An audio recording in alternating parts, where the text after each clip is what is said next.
Biasane mampir cangkem kulum. Ah iki ora biasa, aku kaget kebablasen. Kenang apa, Gok? Lah kowe weruh ora? Weruh. Ketemu sapa? Sencaki karo Antasena. Ratu Gustimu delekke ngeyel. Heeh. Bali ora gelem bali. Kowe mesti mati nang kene. Kerubutan. Ayo, aku ora wedi. Luwung mati nang Ngamarta. Antasena pecah diasmu. Ties. Guajul raine. Gletak.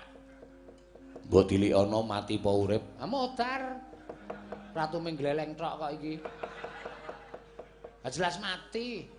Ya ora tak kira mbok menawa urip dielingke ya lho. Ya. Gusti monggo kula aturi enget. Gusti monggo kula aturi enget Gusti. Gusti monggo mumpung anget. Kula aturi enget Gusti. Kula aturi enget Gusti. Monggo kula aturi emut. Monggo kula aturi ngemut Gusti. Emut. Emut.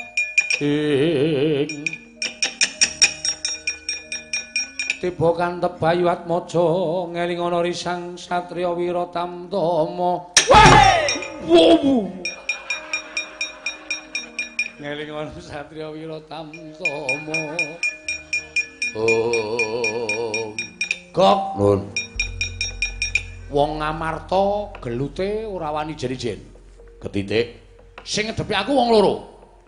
Nggih kula ngerti. Sing karo Sencaki. Sing mburi Antasena. ya ulang ya. Bali piye? Niki mesti mati sampean. Lah wong Sencaki wis karo Antasena kok. Sampeyan Sencaki siji wae rantek. Kok tambah Antasena. Wah, saya nyemelangi. Tak cobani kok nggih. Ning mengke nek kalah mundur mawon nggih sinuwun. Ampun dipeksa, mengke ndak malah kula sing ngrekoso. Wis ora saku kan cangkem. Mundur. Nggih. Kula yo meng ngomong. Ah, saramu apa-apa.